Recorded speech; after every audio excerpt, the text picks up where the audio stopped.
오늘 우리에게 주신 하나님 말씀 구약성경 사무엘하 3장 22절부터 30절까지 말씀입니다. 저와 함께 읽어보겠습니다. 다윗의 신복들과 요압이 적군을 치고 크게 노략한 물건을 가지고 돌아오니 아브넬은 이미 보냄을 받아 평안히 갔고 다윗과 함께 헤브론에 있지 아니한 때라. 요압 및 요압과 함께한 모든 군사가 돌아오매 어떤 사람이 요압에게 말하여 이르되 넬의 아들 아브넬이 왕에게 왔더니 왕이 보냄에 그가 평안히 갔나이다 하니 요압이 왕에게 나아가 이르되 어찌하심이니까 아브넬이 왕에게 나아왔거늘 어찌하여 그를 보내 잘 가게 하셨나이까. 왕도 아시려니와 넬의 아들 아브넬이 온 것은 왕을 속임이라. 그가 왕이 출입하는 것을 알고 왕이 하시는 모든 것을 알려 함이니이다 하고 이에 요압이 다윗에게서 나와 전령들을 보내 아브넬을 쫓아가게 하였더니 시라 우물가에서 그를 데리고 돌아왔으나 다윗은 알지 못하였더라. 아브넬이 헤브론으로 돌아오매 요압이 더불어 조용히 말하려는 듯이 그를 데리고 성문 안으로 들어가 거기서 배를 찔러 죽이니 이는 자기의 동생 아사엘의 비로 말미암음이더라. 그 후에 다윗이 듣고 이르되 넬의 아들 아브넬의 피에 대하여 나와 내 나라는 여호와 앞에 영원히 무죄하니 그 죄가 요압의 머리와 그의 아버지의 온 집으로 돌아갈지어다. 또 요압의 집에서 백탁병자나 나병 환자나 지팡이를 의지하는 자나 칼에 죽는 자나 양식이 떨어진 자가 끊어지지 아니할지로다 하니라. 요압과 그의 동생 아비새가 아브넬을 죽인 것은 그가 기브온 전쟁에서 자기 동생 아사엘을 죽인 까닭이었더라. 아멘. 자, 이제 본문의 내용은 어제에 이어서 또 이제 아브넬에 관련된 이야기가 등장합니다. 자, 어제 우리가 본 본문에서는 아브넬이 다윗을 만난 다음에 다윗이 보내주니까 평안히 돌아갔죠. 그리고 오늘 이제 나오는 이런 내용은 아브넬이 평안히 돌아간 그 직후의 일을 다루고 있습니다. 자, 아브넬이 돌아간 다음에 누가 돌아왔습니까? 요압이 돌아왔죠. 요압이 그의 군대들과 함께 적군을 치고 크게 노략한 다음에 그 전리품들을 가지고 돌아왔습니다. 자, 그런데 여러분 본문의 말씀을 보시면 이 전쟁이 어느 나라와 전쟁인지가 나와 있습니까? 나와 있지 않습니까? 나와 있지 않죠. 그런데 왜 이 어느 나라와의 전쟁인지 나와 있지 않냐면 사실 그 어느 나라와 전쟁했는지가 중요하지 않기 때문이에요. 지금 이 전쟁이 어디와의 전쟁이냐보다 더 중요한 것은 이 다음에 나올 내용이 훨씬 중요합니다. 그러니까 지금 사건만 간단하게 다루고 그 일을 자세히 다루지 않죠. 왜? 지금부터 나올 내용이 중요하기 때문입니다.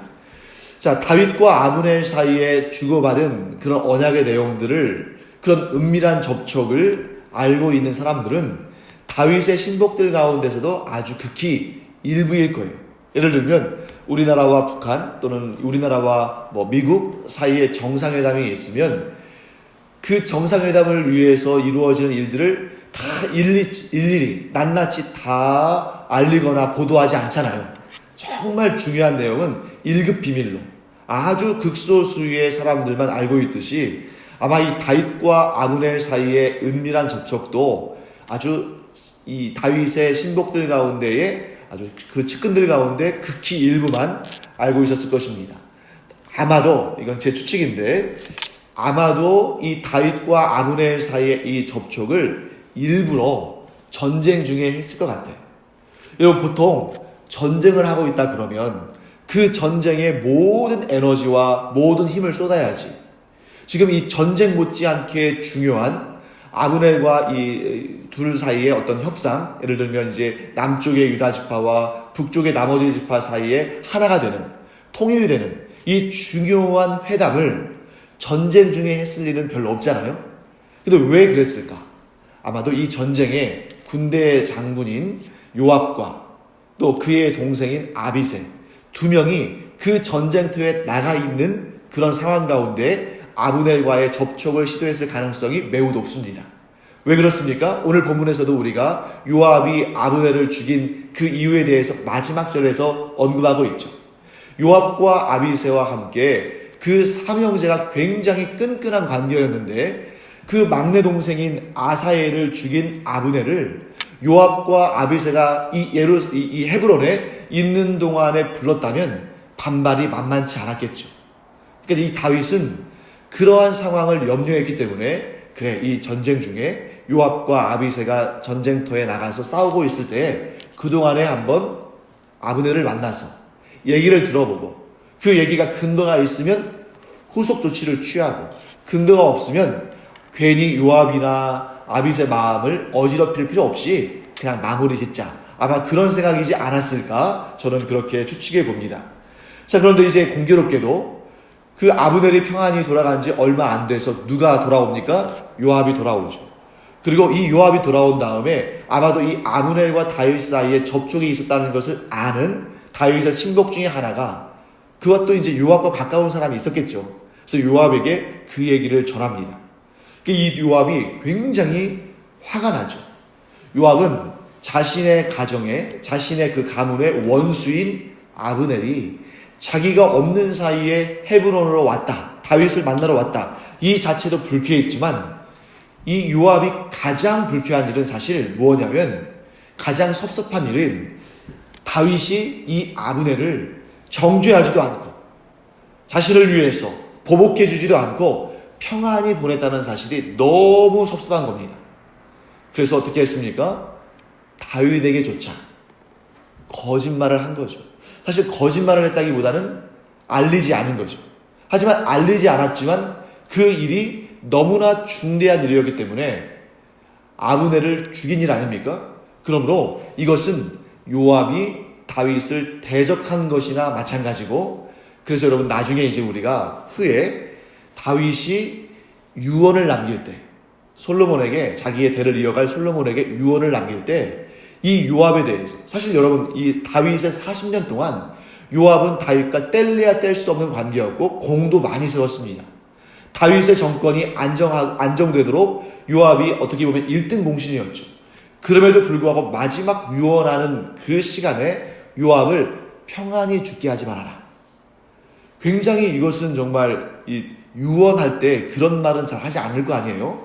보통 유언할 때는 덕이 되는 말, 은혜가 되는 말, 화해하는 말, 이런 말 할 텐데 요압에 대해서는 그렇게 어떻게 보면 가장 저주스러운 유언을 남겼다는 것은 그 40년 동안 다윗이 요압을 얼마나 마음에 두고 있었을까 하는 것을 우리로 하여금 알게 합니다. 자, 그래서 여기 보시면 요압이 심지어 다윗에게 가가지고 따지듯이, 어떻게 보면 책망하듯이 말합니다. 물론 요압이 혈통으로 따지면, 친분으로 따지면 다윗의 조카죠. 그러니까 다른 신하들보다는 조금 편하게 말할 수 있습니다만 그래도 다윗은 왕이고 요압은 신하인데 막 따지듯이 묻죠. 뭐라고 말합니까? 왕은 그것도 모릅니까?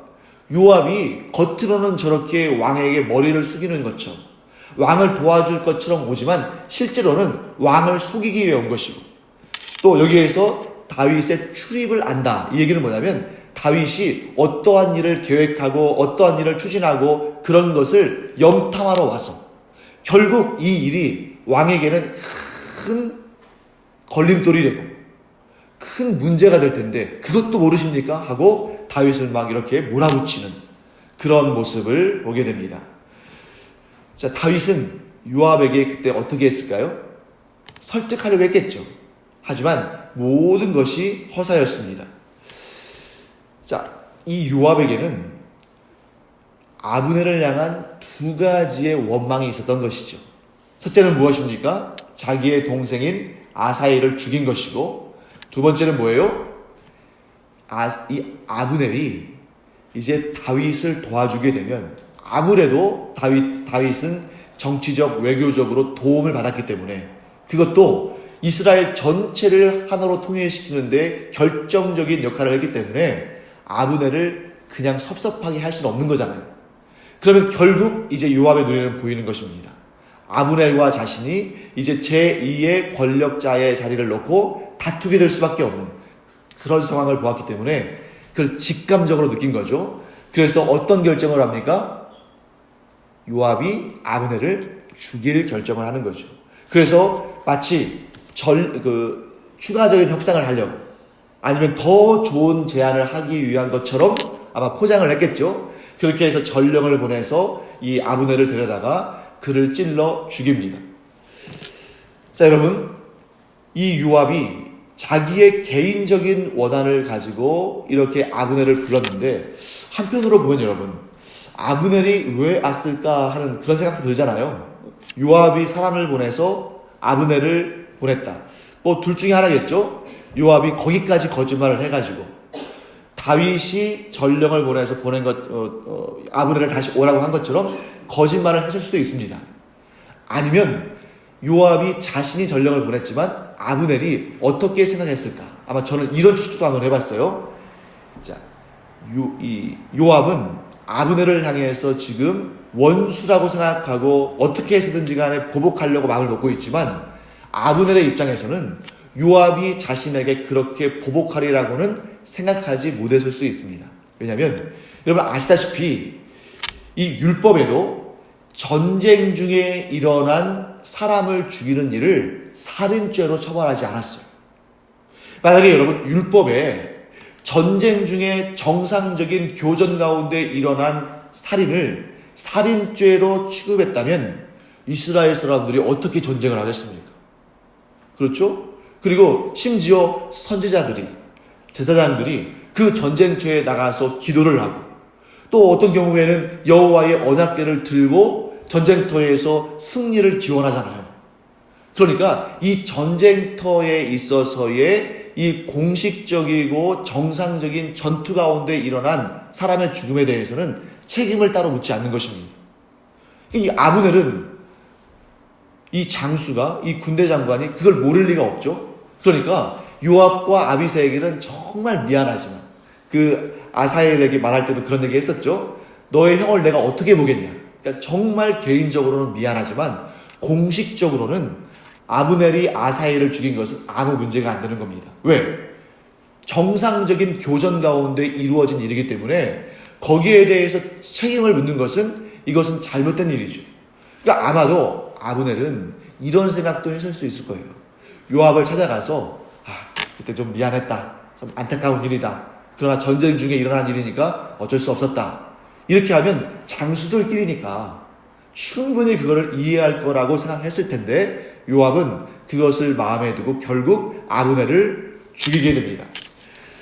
자, 여러분, 이 다윗의 집과 사울의 집 사이에 이러한 전쟁이 너무 안타까운 일 아닙니까?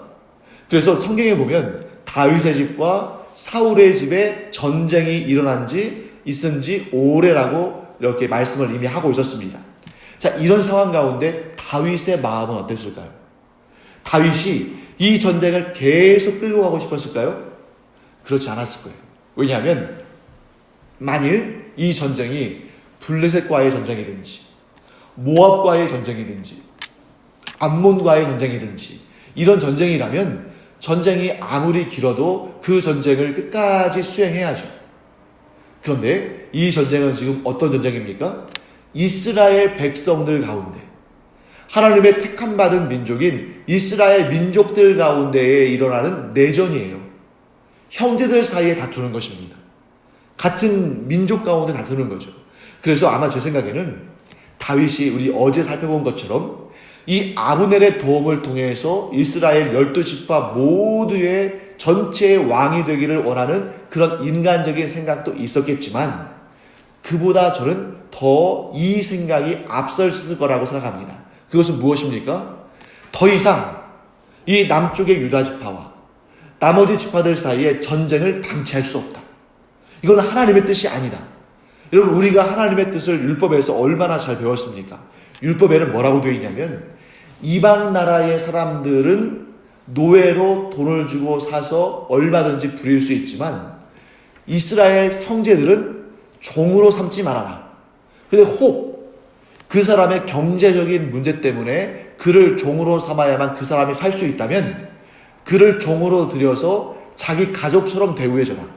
그러나 그것으로 그치지 말고 6년 동안 일을 시켰으면 7년째는 무조건 희년의 해로서 그에게 자유를 돌려줘라.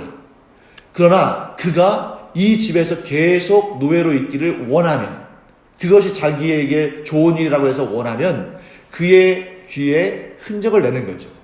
귀에 고리를 달고 그로 하여금 계속 그 집에 있도록 해줘라. 이제 이런 내용들이 성경에 담겨 있다는 거죠. 그렇기 때문에 여러분, 다윗은 지금 그래, 내가 하나님께로부터 부름받은 것은 이 이스라엘 전체 평화를 위한 것이지, 이 이스라엘에 이렇게 전쟁과 내전과 이런 싸움이 있는 것은 결코 하나님의 뜻이 아니다라는 그런 마음을 가졌을 거라고 저는 확신합니다. 그런데 그런 마음 가운데 그런 일을 지금 추진하고 있는데 거기에 찬물을 끼얹는 사람이 누구예요? 요압인 거죠. 여러분 생각해 보십시오. 이스라엘 북쪽 지파들의 그 나라에서 지금 사실 이스보셋이라는 왕이 있긴 하지만 그 결정적인 정권을 누가 지금 갖고 있는 겁니까? 아브넬이 가지고 있잖아요. 그런데 이 아브넬이 지금 다윗과의 협상을 위해서 내려갔는데 헤브론에서 이 아브넬이 죽었다 하는 소식을 북쪽 지파 사람들이 들었을 때 어떻게 되겠습니까? 평화를 위해서 다윗은 일을 추진했는데 그 평화가 깨어졌을 뿐만 아니라 이전보다 더 큰 전쟁이 나오지 않겠습니까?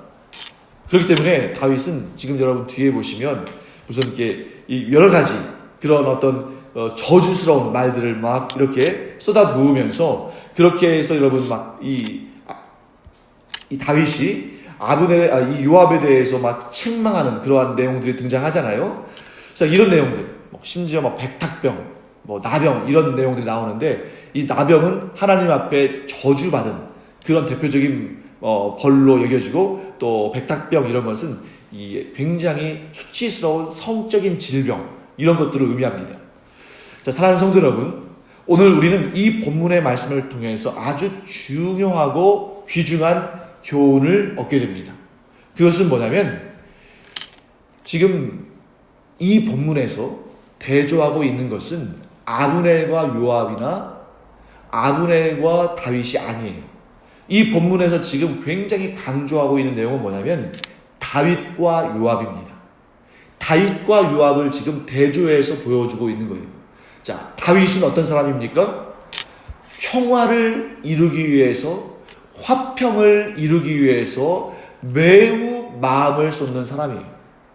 자기의 모든 에너지와 자기의 모든 힘을 평화를 이루기 위해서 쏟아붓는 사람입니다.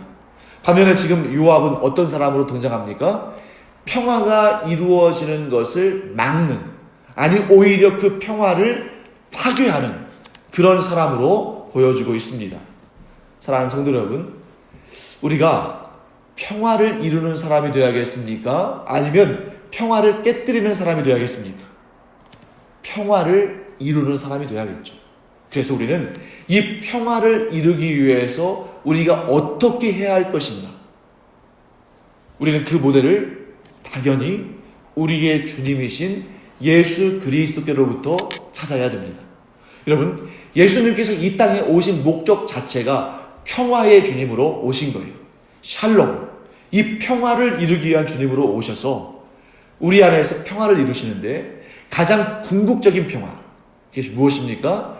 하나님과 우리 사이에 깨어진 관계를 이어주신 그런 평화의 주님으로, 그러한 화목제물로 우리를 위해서 이 땅에 오신 것입니다. 그런데 여러분, 이 평화를 이루기 위해서 예수님께서 어떻게 하셨는가? 예수님께서 말씀으로만 하지 않으신 거예요. 그 몸을 십자가에 내걸고 자기의 생명을 주시면서까지 평화를 이루신 것입니다. 평화는 우리 주님의 생명값만큼 중요한 것이라는 거죠. 여러분, 예수님께서 우리를 제자로 부르신 것은 예수님께서 평화를 이루신 그 사역을 우리가 이어가기를 원하시기 때문에 우리를 제자로 부르신 것입니다. 또한 제자인 우리에게 예수님은 뭐라고 말씀하시냐면 너희는 각자 저마다 자기의 십자가를 지고 나를 따르라 라고 말씀하셨어요. 예수님의 그 십자가가 무엇을 위한 십자가였습니까? 하나님과 우리 사이에 평화를 이루기 위한 십자가였습니다. 그러므로 우리가 지는 십자가는 하나님과 우리 사이에 평화를 이루기 위한 십자가가 아니에요. 왜냐하면 하나님과 우리 사이에 이루어진 평화는 이미 예수님께서 그 십자가의 죽음으로 완성하셨습니다. 만일 예수님의 그 십자가의 죽으심으로 인한 평화의 완성이 완성되지 아니하고 미완성 상태로 있다면 우리가 이뤄야겠죠. 하지만 예수 그리스도의 십자가의 죽으심은 하나님과 우리 사이의 평화를 완성하신 것이고 우리는 믿음으로 나아가면 되는 것입니다. 그럼 우리는 어떤 십자가를 져야 할까? 우리가 져야 할 십자가는 예수님처럼 우리의 삶의 현장에서, 우리의 현실에서 평화를 이루어가는 거라는 거죠. 그런데 왜 십자가인가? 여러분, 예수님께서 평화를 이루시기 위해서 자기의 모든 것을, 마지막 피 한 방울과 마지막 물 한 방울까지 다 쏟으신 것처럼 이 평화를 위해서는 희생과 헌신이 필요하다는 것입니다. 여러분, 희생과 헌신이 없는 평화는 없는 거예요. 그냥 모든 것을 나에게 맞춰서 내가 모든 것을 누리면서 나는 하나도 손해를 보지 않으려고 하면서 희생과 헌신 없이 평화는 이루어지지 않습니다. 최소 단위인 부부와 가족들에서부터 또 우리 이 교회 공동체에서 또 우리의 직장과 이 사회에 이르기까지 어떠한 공동체든지 간에 둘 이상 모여있는 곳이라면 평화를 이루고자 하는 자가 희생과 헌신하지 않으면 평화는 이루어지지 않아요. 사랑하는 성도 여러분, 우리가 평화를 이루기 위해서 우리가 가진 것을 내어주고 우리를 내어주며 희생과 헌신하는 가운데에 평화의 사도가 되는 은혜가 있기를 간절히 축원합니다. 그런데 문제는 뭐냐면 그렇게 하다 보면 우리가 탈진할 수도 있고 우리가 마냥 희생하고 마냥 헌신하다 보면 정말 때로는 시험에 들 수도 있어요. 언제까지 나만 이렇게 희생하고 헌신해야 되는가? 그런데 여러분, 복음의 말씀이 여기에 있습니다. 예수님께서 십자가의 죽으심으로 온전한 희생과 헌신을 하셨을 때 하나님께서 그 상태로 그냥 놔두지 않으시고 3일 만에 부활케 하시고 승천케 하셔서 영광의 자리에 오르게 하셨습니다. 마찬가지입니다. 우리가 예수님의 뜻을 따라서 이 평화를 이루기 위해서 희생하고 헌신하는 것을 하나님은 결코 잊지 않으시고 반드시 놀라운 은혜와 복으로 채워주실 줄 믿습니다. 여러분, 평화를 이루기 위한 사람이, 평화를 도모하는 사람이 마음이 힘들지 평화를 깨뜨리는 사람은 마음 힘들지 않아요. 평화를 이루는 사람은, 화평의 도구가 되는 사람은 정말 희생하고 헌신하는 가운데 마음도 힘들고 건강도 상할 때가 있고 어떨 때는 화병이 생길 수도 있습니다. 하지만 그 모든 희생과 헌신을 하나님께서 기억하시고 화평케 하는 자는 복이 있나니 그들이 하나님의 아들이라 부름을 받게 될 것이다. 여러분과 제가 하나님의 아들과 딸로 부름을 받고 하나님의 아들과 딸이라고 부름을 받고 하나님께서 채워주시는 놀라운 평화의 사도들에게 주시는 은혜와 복과 상이 넘치게 임하게 될 줄을 믿으시길 축원합니다. 이 믿음 가지고 오늘도 우리가 참고 희생하고 헌신하며 평화를 이루어갈 때 하나님의 놀라우신 은총과 영원한 상급이 우리 안에 있기를 간절히 축원합니다. 기도하겠습니다. 하나님, 저희들이 평화를 이루기 위해서 희생하고 헌신하고 내 자신을 내어줄 때 때로는 너무나 힘들고 또 참기 어렵고 나만 왜 이 고생인가 하는 생각이 들 수도 있지만 그때에 우리를 위해서 생명을 내어주신, 우리와 하나님 사이의 평화를 위해서 그 생명을 내어주신 예수님을 바라보게 하시며 이 수고와 노력과 수고와 헌신은 반드시 하나님께서 기억하시고 영원한 상급과 놀라운 은혜와 복으로 채워주심을 믿고 오늘도 새 힘을 내게 하여 주시옵소서. 감사드리며 예수님의 이름으로 축복하며 기도합니다. 아멘. 이제는 우리 주 예수 그리스도의 은혜와 하나님 아버지의 무한하신 사랑과 성령의 감동, 감화, 위로, 교통하심이 이 시간 예수님을 닮아서 평화를 이루고자 하는 자에게 복 주시고 상 주신다는 것을 믿는 주님의 사랑하시는 자녀들 위해 이제로부터 영원토록 함께 있을지어다. 아멘.